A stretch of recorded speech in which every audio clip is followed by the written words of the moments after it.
Hello and welcome everybody, For the Blood God here with a replay commentary. Prepare for battle. I recorded this, I meant to record this game. I ended up playing it after work and forgot to, which was unfortunate. But I did go ahead and save it because it ended up being a really fun game. As you can see, I'm playing Sandking. I went ahead and picked up the wards. I don't remember which one of the other supports it was, but one of them had said that they would buy the courier, so I went ahead and got these, so I could still help out a little bit and still try to save up and get some of my items. I want 30 seconds to battle.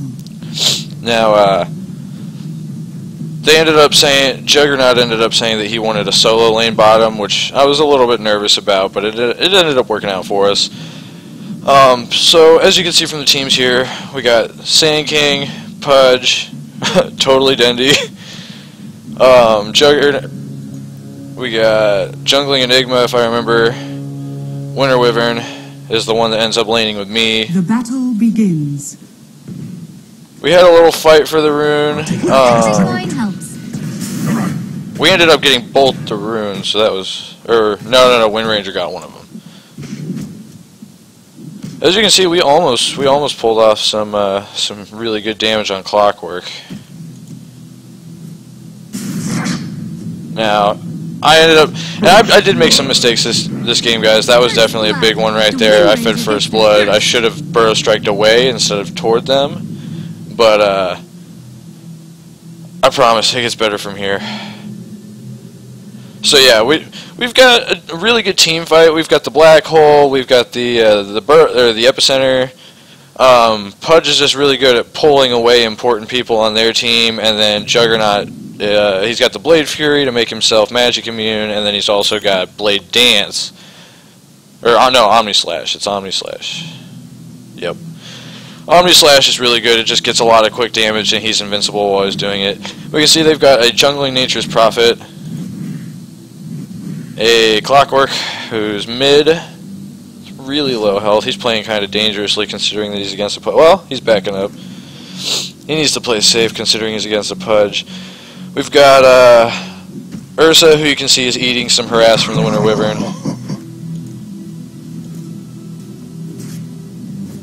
They saw that we were doing a solo lane, so they had a solo silencer lane, which made sense. We both had a jungler. And then their Wind Ranger obviously is up top here with us as well. So I got the wards up, as you can see. I placed one on their side so that we'd be able to see if their mid is trying to come up behind us, and we've also got one on the rune spot to help out the Pudge. I could have given one to the Juggernaut so he'd have a ward for himself bottom. That would have been a nice move, but if I remember right, he took off pretty quick at the beginning there. And to be honest, I expected to lane with him until they sent me top.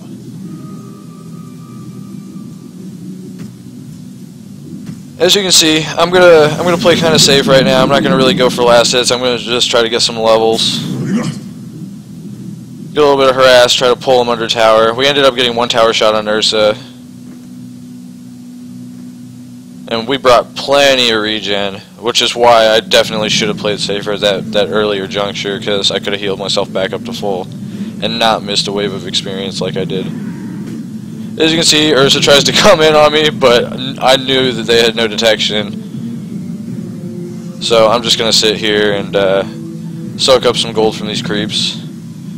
Wind Ranger can power shot me, which kind of sucks, but she's not going to have enough damage to cause me any real trouble. And now that I see Ursa back off, I know that I can back up safely. And I had a little bit of time left, so realistically, if I needed to, Winter Wyvern probably could have come back in time to help out.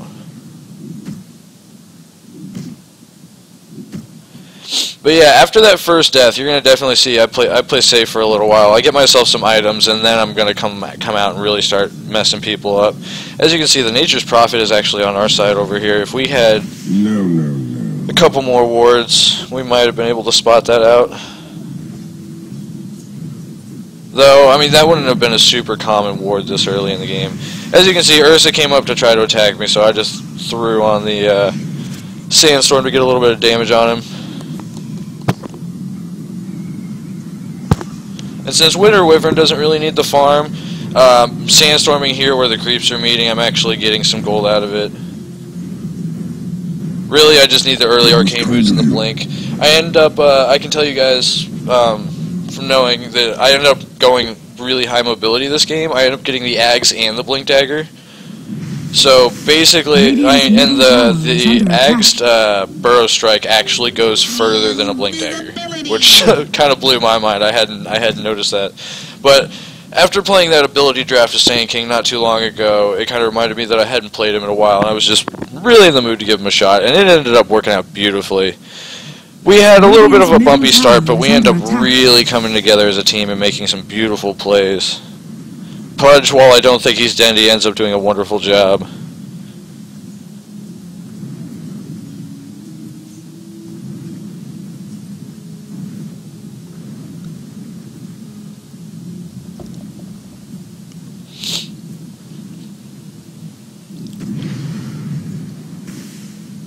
Really, right now, I'm just waiting for the Burrow Strike mana, and as soon as I get it, I can go ahead and maybe play.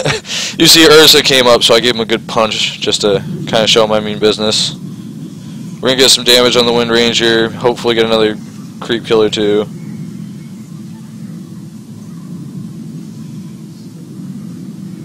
Because with that Wind Ranger, it's really hard for me to try to get last hits.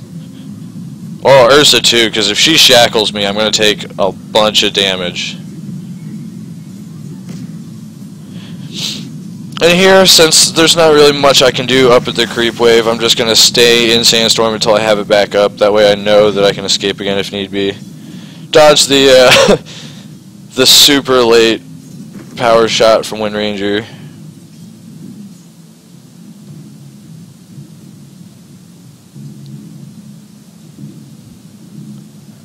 Here you can see I upgraded the courier just because our team really needed it and the other supports weren't really buying support items. I think I even end up buying a couple more wards, but at this point, like, I bought the first set of wards and I bought the upgraded courier. I really just need to get myself at least arcane boots before I do anything else. Dire's bottom tower is under attack. And yeah, as you can see, Clock and Pudge are just trading back and forth mid.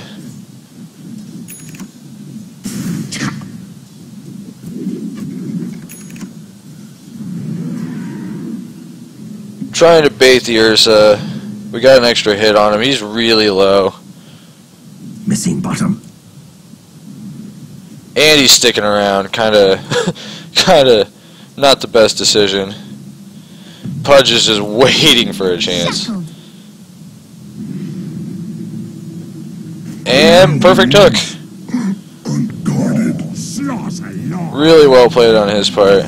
As you can see, as I'm heading back to base, I was watching this whole thing, trying to make sure that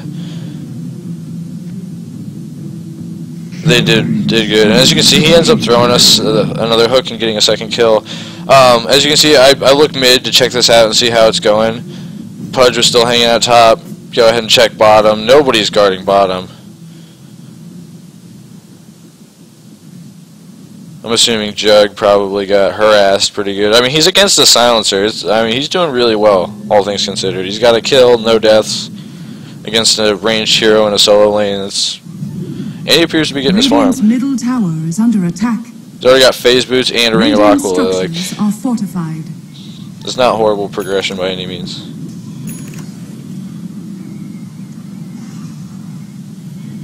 As you can see, Ursa's just pissed off that I'm invisible and he can't do anything about it. He's just kind of pacing around.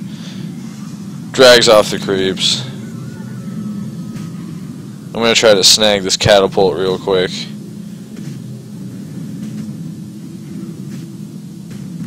Bam. Now we've almost got our arcane boots. As soon as we get arcane boots, we can start really spamming the Burrow Strike and doing some damage. You see Wyvern's making a mistake right here, so I stunned the Ursa to give him a way out, but he didn't leave. Which was really like a sore subject for me. Like, that really upset me. Because now I'm here in a dangerous position because I set him up to escape, which he absolutely could have. But I knew that with the creeps chasing her, I had a really good chance, and then Pudge shows up on perfect timing. And you can see we're going to set up a double kill here.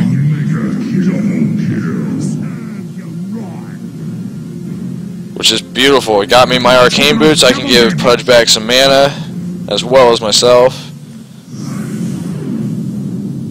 Some health would be really good, but knowing that they're off the map right now, I wanted to help push this out a little bit.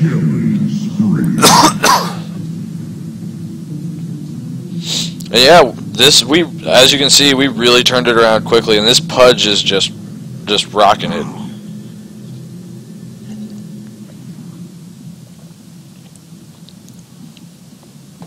All right, we're gonna go ahead and check the items here. So Pudge, who's getting some amazing kills, he's got a bottle, he's got his tranquil boots, and you can see he's working on a blink dagger. Mobility is always a good thing on any hero. It can make and break games. I'm about to eat a power shot, as you can see. Though somehow she managed to miss, which was good for us. Juggernaut is doing fantastic. He's working on a Battle Fury.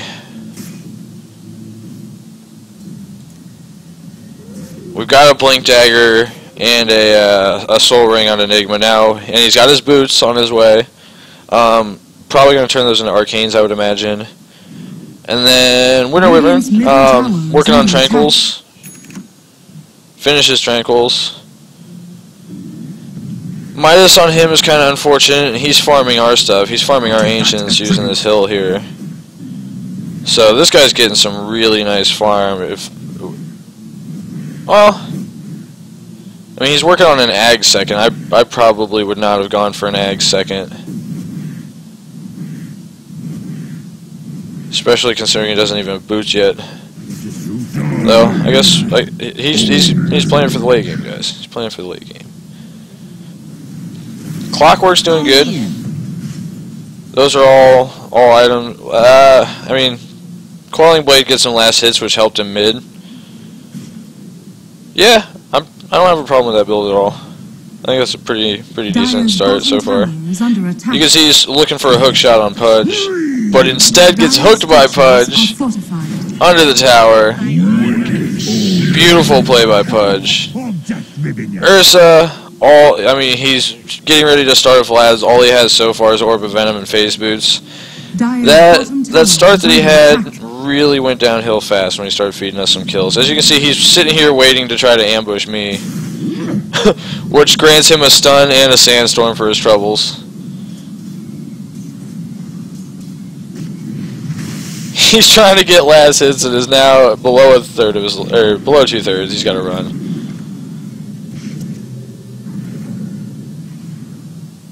Get the arcane boots going. If we can catch up to him, we got the Burrow Strike, but it's not looking like a good call. And it looks like somebody. Oop! Pudge goes for a hook, barely misses the Ursa. That was a good play on his part. Real quick, Null Talisman. I mean, this is a decent start. It looks like he's going for Power Treads. Or he is going for Power Treads. Wind Ranger, could be doing better. She could definitely be doing better. As you can see, me and Pudge are both sitting here. Pudge grits a beautiful hook right there on Ursa. And to be fair, Ursa was really out of position. I tried to get a stun on the Wind Ranger, end up getting myself killed. I wasn't expecting the cogs to come up in between me and safety, which was unfortunate. I ended up taking damage from that. But luckily, we're still doing really good. And we've got 2 deaths and only 2 assists. But we do have our arcane boots. We've bought plenty of support items. As you can see, since I died, I went ahead and took it upon myself to go ahead and pick up some wards to help out the team. And that's one thing I like to do, because there are greedier supports. There are definitely supports that you have to get a blink dagger on him immediately. Sandking, you want a blink dagger on him quick. But he does have the Burrow Strike to kind of help you cheat your way through trees if you don't have the Blink Dagger. You can still pull off good epicenters. It's just significantly easier. But given that I had died twice now and that I hadn't done a significant amount as far as the team fights yet, I went ahead and picked up some wards to help get us into the next stage and help get some more items for me in the long run. Because if we can set up kills on people, if we can set up ganks, that gives me gold. As you can see, I'm rotating mid. I'm hanging out here because I'm seeing maybe a possibility to go on the clockwork, depending on which direction he heads. And I've got epicenter. I was hoping that Pudge would kind of wrap around from the other side and we could do like a two-pronged attack. I should have noticed how far he had backed off and moved myself away at this point. I've been here for too long. I don't remember quite how it works out for me, but I go ahead and throw up the sandstorm. Pudge starts moving his way over. So now if one of them comes over to try to dick with me, he's ready. Goes ahead and pulls me across. Now I can escape to safety without any problems. As you can see, Clock was just coming out of the trees there too. And it's off. I see a fight start happening bottom, so I work my way down as quick as I can. Pudge is getting jumped, everyone's getting jumped. I'm going to try to help the Pudge fight first, because I know the Juggernaut's down there and he's got a fair amount of farm. Rock it on. Charge the epicenter, pop the silencer. I managed to completely dick up my epicenter though, which was a severe disappointment. I stopped chasing after the clockwork because I wanted to help the. I wanted to make sure that the Juggernaut was able to get this. Juggernaut!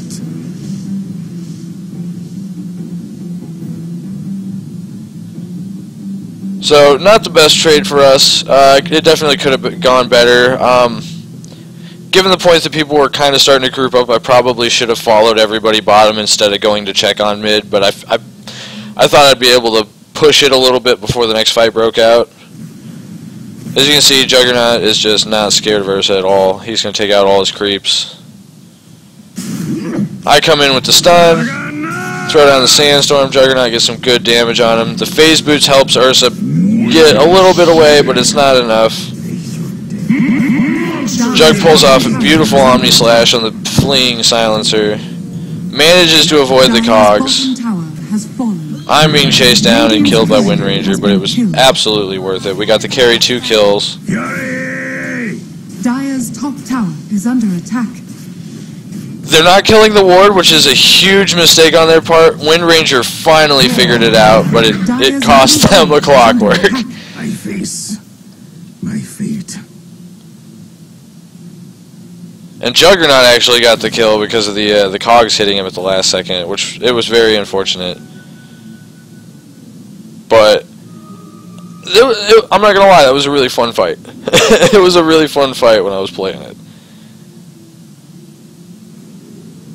And if I recall correctly, I do believe that I end up screwing up another epicenter or two. Yeah, and like, here's the thing, I don't like to talk shit a whole lot, but this Ursa was trying to act like his team had some kind of problem, and it was clearly him that's been making really poor mistakes, because he gave us a bunch of gold. Pudge gave us a crap load of gold. He's died 7 times.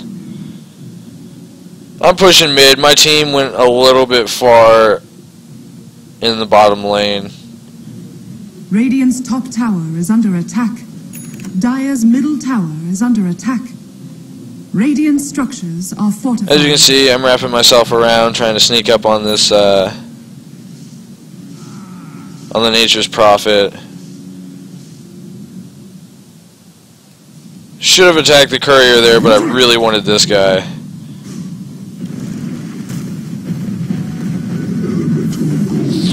Really thought that was going to get him, but it's only a level 1 epicenter. I really miscalculated the damage and kind of wasted that ult, which is unfortunate. It really is. And like I said, I did make some misplays this game. I definitely made a bunch of misplays, but these early misplays are what really inspired the mid-game plays that I end up making. And we end up having some beautiful team fights here soon, if I recall, because I'm pretty sure a lot of them happened when we were trying to take the mid towers. As you can see, there's a bunch of stuff going on bottom. The Burrow Strike's a nice AoE that gets some damage down on a bunch of creeps. Plus, I've got the one level in the Caustic Finale, so I can kill this stuff pretty quick.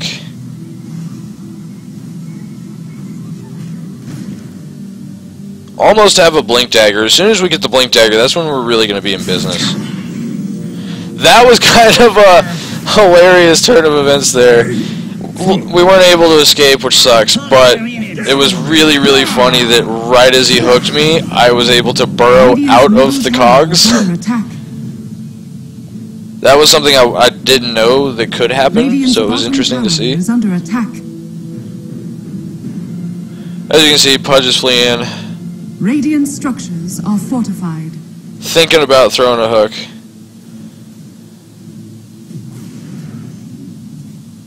Winter Wyvern can give him a heal, which I'm assuming is what he's going for. And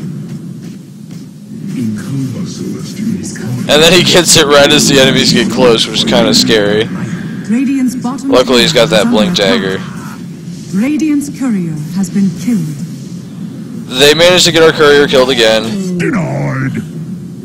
I'm finally respawned and getting back here to try to help out. I'm going to try to save the Juggernaut here. You're not going anywhere. As soon as I see him get stunned, I immediately throw out the Burger Strike. I'm going to eat a power shot here. Almost kills me. Ursa can probably ground pound it. Oh, not quite enough. I'm able to stall long enough for the Juggernaut to come in and hopefully get a kill or two. As you can see, I'm trying to make sure that he's going to be okay. And here we go. This is one of those plays I was talking about. So I was low on health. I didn't want to stand too close because another power shot was going to end me. But at the same time, I saw that the Juggernaut was playing really risky, and I had to make sure that our carry didn't die. And if there's anything that I can do to prevent that, I had to go for it. Then when I saw that he managed to get both of them low with the Blade Fury, there was no reason not to at least attempt it. So I popped the ulti, go back in, and we managed to get a double kill, which was beautiful for us. I got both of them. It would have been nice if Juggernaut had managed to grab one of those, but luckily it finished my Blink Dagger. I'm able to go ahead and start the Ags now. Normally I might have gone for the Veil of Discord first, because it really helps the ult. But what I really liked about the Ags on Sandking now is what it does to the Burrow Strike. Because with the Scepter you end up with, as you can see, 1300 range, Blink Dagger is 1200. So your Burrow Strike actually becomes better than a Blink Dagger when you get the Aghanim Scepter. Because not only does it give you way more range, on top of that, it gives you, it's a blink that you can use while taking damage. Which is a huge, huge thing. Because the only people that have them is Blink and Animage. Or is Queen of Pain and Animage, sorry.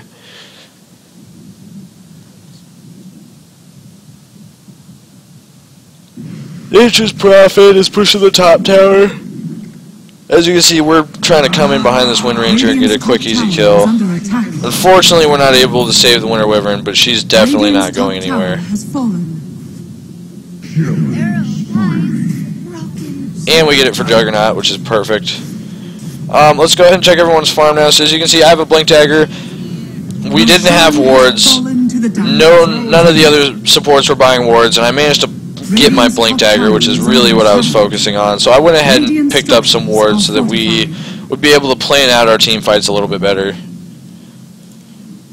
Pudge has got himself an Aetherlings, a Blink Dagger, Tranquils.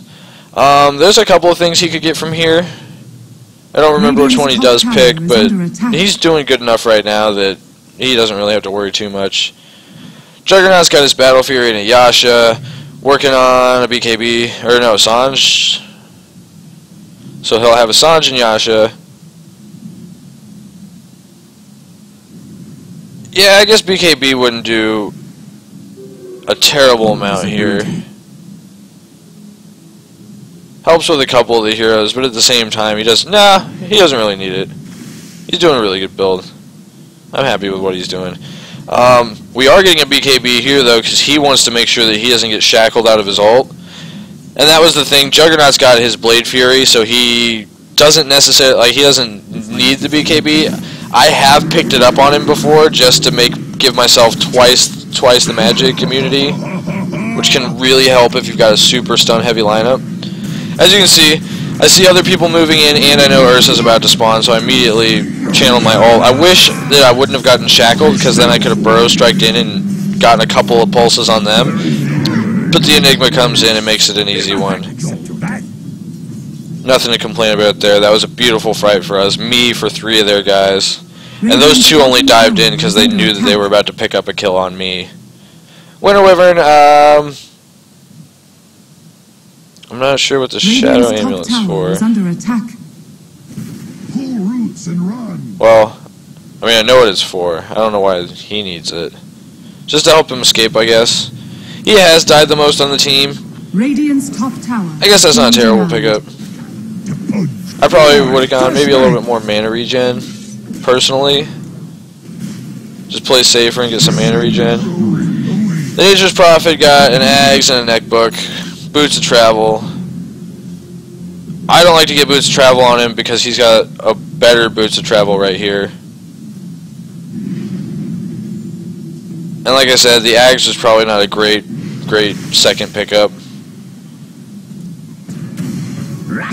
He's working on a Vanguard, which is good. He's got the Ags for the super low cooldown on hookshot, which is beautiful. He's been doing decent hookshots. We can't complain about the hookshot, so that's a wise move on his part. I go ahead and throw up the Sandstorm so I can sit here and piss him off. I end up taking... I'm really squishy. I didn't get anything that gives me strength. I probably should have gotten a Bracer. A Bracer would have helped a lot. It would have given me a extra 100 or so health. 4 staffs into for an Omni Slash that worked out beautifully. As you can see, they're trying to come in here and fight now. I knew that this guy was trapped with Pudge and he was going to die, so I went ahead and blinked in here so that I could help him pick her off before she got the wind run off. I ended up getting eaten by the Nature's Prophet ulti, Dire's middle tower is under attack. which was unfortunate.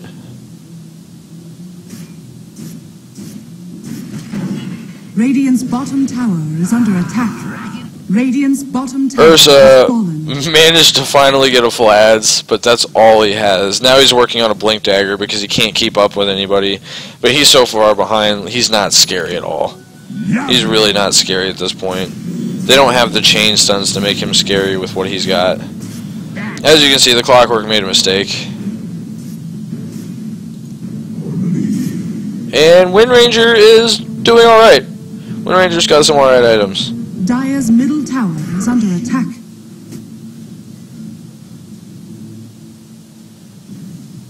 As you can see, I'm going to push out this bottom lane before I rejoin everybody mid. Pudge is setting himself up for a hook. He's got a little box here that he can trap people in. Juggernaut's keeping the wave pushed out so that Pudge can be useful from where he's at. Misses the hook just barely. That was unfortunate. He had a really good idea here. Manages. Oh, that sucked for Enigma. He got shackled to the Pudge. I mean, he would have gotten shackled to a tree, but Pudge wasn't able to help him because he got shackled as well. I've gone top because I saw that my guys were starting to back up, and I saw that Nature's Prophet was moving in from the top. I'm going to go ahead and try to get a solo kill on Prophet, which ended up being a huge waste of an ult. Dire's middle tower is under attack. He knew what I was up to, but I do manage to get the stun on him here. Unfortunately, it didn't. It wasn't on cooldown, so he was still able to escape. We do stop his push here, though, with no damage to the tower. And we've got enough money that we can start getting Dire's middle tower some pieces of the eggs. I picked up the Ogre Club first. Normally I'd get the point booster first, and I do recommend getting the point booster first because those stats are amazing.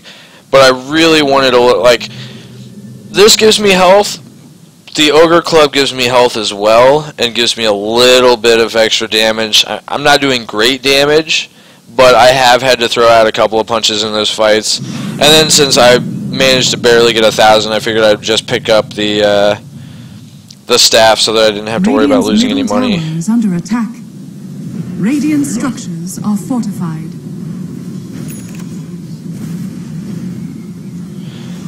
I forgot. I wasn't sure how high his neck book was. It is at 3 now, so he does have the true sight.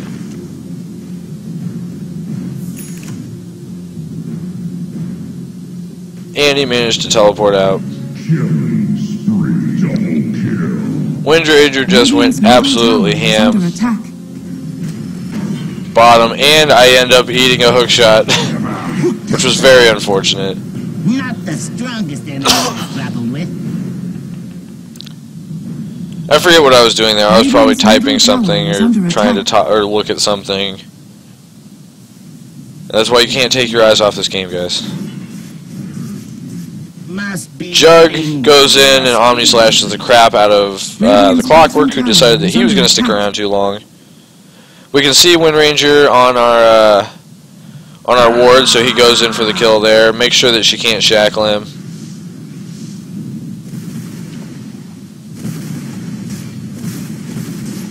And then backs off when she can shackle him again, which was a smart move because he didn't know how many of them were nearby.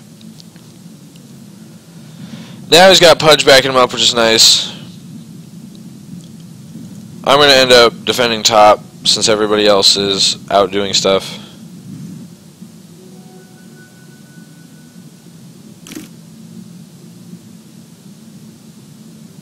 Okay, yeah, there we go. Enigma's ready to party now. And see, all of our team fighters have their team, are ready to go. We just need to actually organize a good team fight, which is what we really start working on here in the later portion of the game. Because that was one thing early on, we were all doing well, so we weren't organizing as well as we could have, and we could have crushed. We could have already taken a set of racks, and we should have already taken a set of racks. This was a huge mistake on our part. As you can see, I saw 4 of them grouped up. I knew all my guys were close by.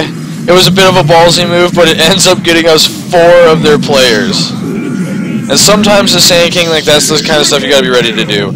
I have a level 2 ult, which does an insane amount of damage, 8 pulses for 110. I popped it, could have Burrow Strike straight in, but I would have only gotten 1 or 2 guys. So what I did was I blinked in front of the group and then Burrow Strike through them so I'd get the max amount of people. As you can see, it paid off beautifully.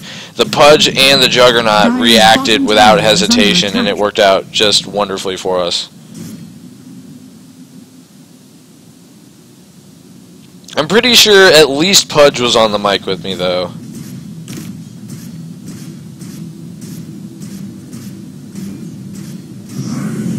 Dire's middle tower is under attack.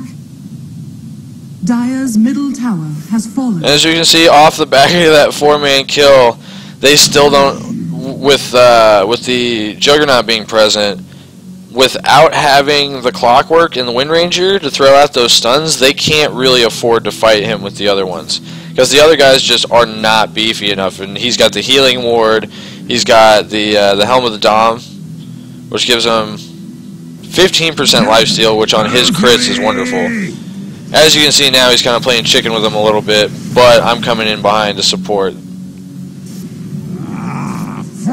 Epicenter's not back up yet, but we do have a Burrow Strike. 1 piece left on the Ags, which is wonderful. We're getting there. I see Juggernaut get jumped, so I get in there and throw out a stun to help him out. It's going to cost me my life, probably. But I was able to back him up and get him at least a double kill so far. As soon as I get my ult up, I go ahead and I walk into the Windranger and then burrow to the Ursa so I can get the double stun. Unfortunately, Ursa ends up slinking away into the trees. We stayed a little bit longer than we should have. I was hoping that I could save the Juggernaut, but as soon as I went in, he thought that I was going ham with him, as opposed to trying to help him escape. So we ended up getting forced into a fight that wasn't the best. Pudge is looking for a pickoff, but realistically, until a couple more of us are back up, he should... Well, I mean, actually, I say that when Ranger's being absolutely retarded. It does get him hooked, but... all he needs is some help. Homing in. Radiant's middle tower is under attack. Pops the ult with the Ags. He gets the regen, but unfortunately, it's just not going to be quite enough. Radiant's middle tower is under attack. As you can see now, I am spidering the spidering the courier over here to get my last item so that it doesn't get killed. Radiant's One of the trees spots it out, but I'm able to stick it up out of range. Radiant structures are fortified. Nature's Prophet could have probably tried to wait for it, like right here, especially considering this big wave that he had. They spotted out with a flare as well. That's why when you got a bunch of characters like this in the game, you really got to be careful when you're sending the courier out. I think we've already seen ours die, what, 2 or 3 times? Which was horrifying. But now we do have our Ags, which means we have our upgraded Burrow Strike. It doesn't have an upgrade on the Epicenter. But the bonus that it gives us here is just incredible. And you can see we're going to go for the Aether Lens to make it even better. This is the point where I should have definitely gone for a Veil of Discord. I've got all the other tools I need. If I was hiding in the trees like that one fight that happened here, I can Veil, pop the Epi, blink in, burrow, and just do an insane amount of damage. But with how high of a range the Scepter gave me, I just really wanted to experience the Aether Lens with it.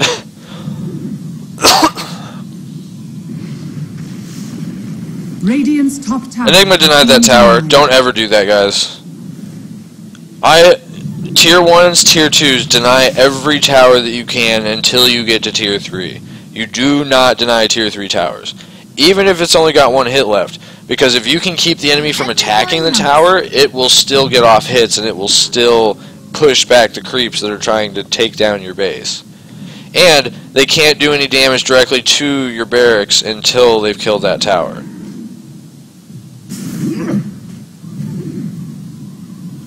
Enigma was kind of close, but he didn't react fast enough. You can see that Pudge had started to work his way down a little bit. I think at this point we were wondering about the Roche Pit.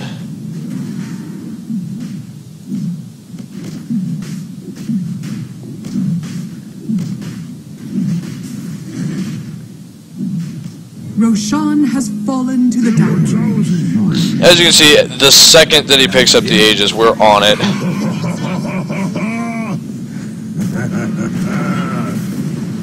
I popped the Epi right as he hooks in, I managed to get it off, which was nice. Got some damage on both of them, which was nice. The silence really hurt. And it cost us a bunch of players. That was definitely not our best fight, but we were able to pop the Aegis.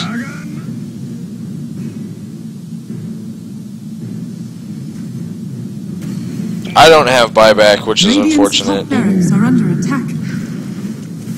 With me. Lost face, but I have Juggernaut, luckily, did have buyback.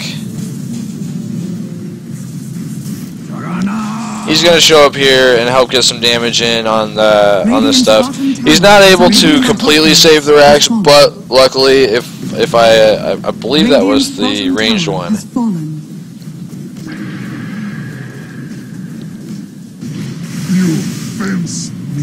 The other racks is dying to creeps, which is really unfortunate.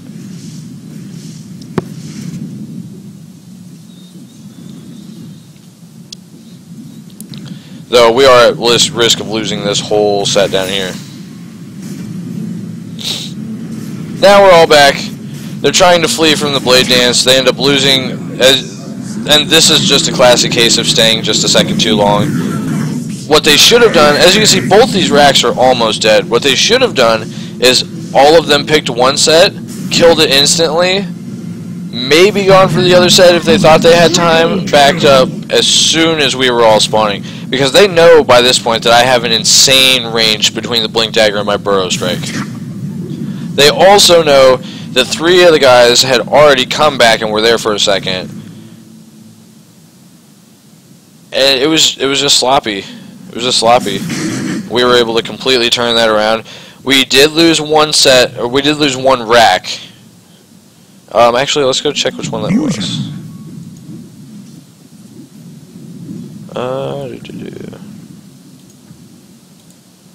Alright, so they did get the melee one, which is the smart choice. They were smart about how they did that. Dire's middle barracks are under attack. Dire's structures are fortified. We've managed to push out the lanes enough, and we left Enigma back to kind of keep everything protected. I'm assuming Black Hole... Okay, he should have been with us. If Black Hole's not on cooldown, he should have been with us. That's unfortunate. But we are able to get their mid set of racks. Which, and for anybody that doesn't know, that I mean, the middle lane is the shortest lane, so it's easier to push that lane, but it's also quicker for the upgraded creeps to get down there. Seeing that the Nature's Prophet was trying to rat top, I quickly show up and pop my ult, blink straight in with the Burrow Strike. We did end up losing the racks anyway to the neckbook units, but we were also able to make it cost him.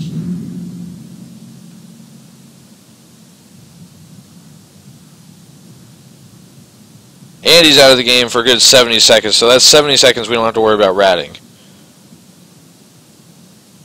Everyone's working their way bottom. Top's about to get barraged, though, if somebody's not up here, so you can see that I'm going to work my way up here and try to help these creeps out. Now that we got mega creeps, as long as everyone keeps TP scrolls, we can try to push top and bottom. We've been doing well in the team fights. As long as people play safe and keep an eye out for any sign of the well, the hook shot is hard to plan for because it's got such an insane range. But I promise you that they're not going to be able to take us in less than a full group. Because me and Enigma, my ult's not quite up, but he does have the Black Hole. And if he can Black Hole, I can probably get 2 Burrow Strikes off. Plus, he's got his full retinue of spells. Pudge is mid, helping keep it pushed out because 2 of them were getting a little tricky up there. Wyvern's heading back over. Pudge, it looks like, is going for a rune, probably. Or hoping to pick somebody up top. Or pick somebody off in bottom.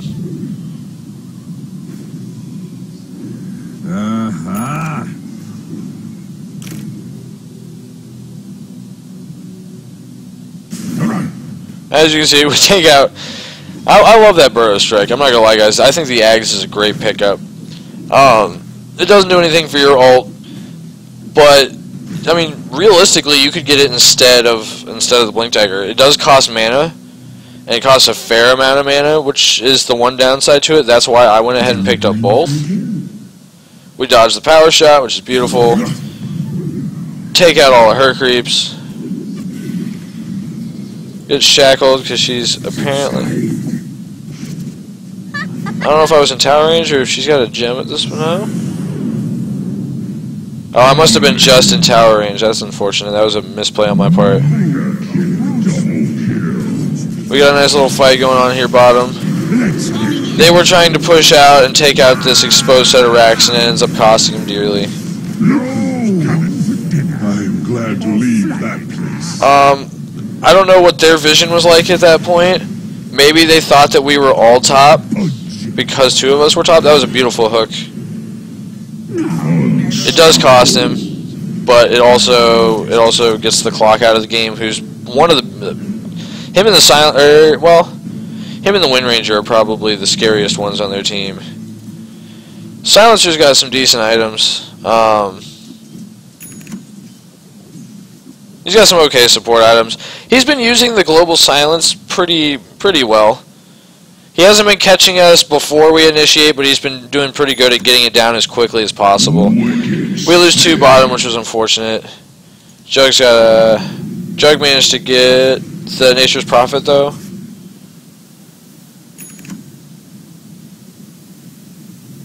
Oh, 2 people tried to jump in there. As you can see, I'm back up. I'm going to go ahead and push top lane. Now you can see we're working on the Veil of Discord. We're going to go ahead and put it in this ward spot, and that'll, realistically, that'll finish up our item build. Dire's bottom tower is under attack. We're at a 1500 cast range on the Burrow Strike. Dire's bottom tower has fallen.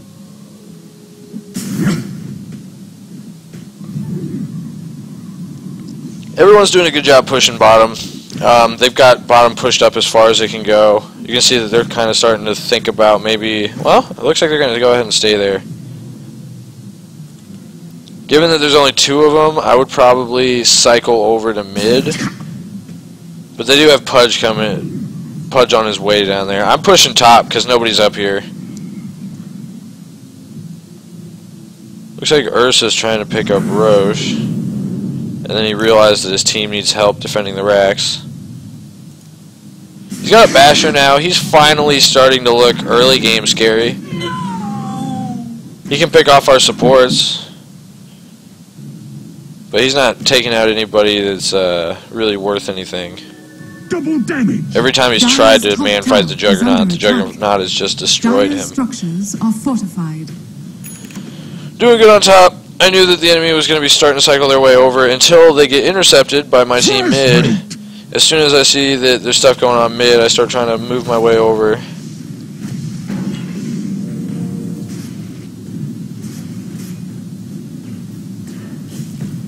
You can see my team's backing off, but I'm not content with that. I had big dreams. Though as soon as I do remember distinctly at that point, as soon as I start popping the epi and I blink in, I remember hearing Pudge go, guys, he's going back in, he's going in. Immediately we turn around, and as you can see, it works out wonderfully for us. That's just another, and see, the thing there, my team was retreating, so if they hadn't been quick to react, it could have cost me dearly, because I could have just gotten picked off for no reason.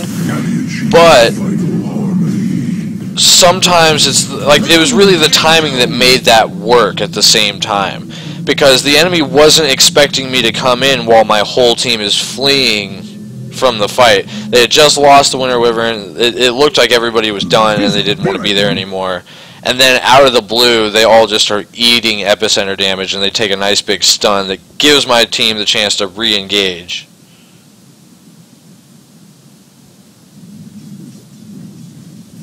Got the Veil of Discord now, which is beautiful. We're gonna demolish his little army of trees here. And that's one thing that I'm not gonna lie. That's one thing that really helped me this game, actually, because I mean, Sandking doesn't have a terrible time farming, but at the same time, if your carries are all taking up the easy farm spots and the enemy's good at watching the map, you've got to be really careful as a squishy support. So it really helped me out here that I was able to farm these giant waves of trees and creeps that Nature's Prophet kept sending my way. And of course, the upgraded creeps give you less gold when you kill them, but I was able to counteract that with the fact that I was getting a ton of gold from the trees.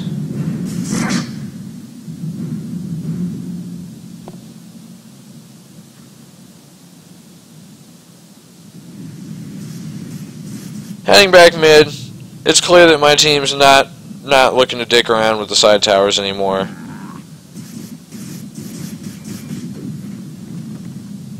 Or no, actually, no, we're looking to backdoor the side towers. But with the Juggernaut doing as much damage as he does, there's no reason not to. He's got a Manta now. He went ahead and picked up an Ags just for the fun ult. I probably would have gotten another damage item, but it's clearly been working for him. It gives him some nice invincibility frames, which is good. Dire's middle tower is under attack. To die at my hand is an honor. Now they're down to one set of racks. not much left that they're going to be able to do at this Dire's point. middle tower has fallen. But that's not going to stop us from going for some fun pickoffs. And he's trying to hurt me and just eating sandstorm damage and creep damage, which is not working for him. As you can see, I'm just going to punch him out. And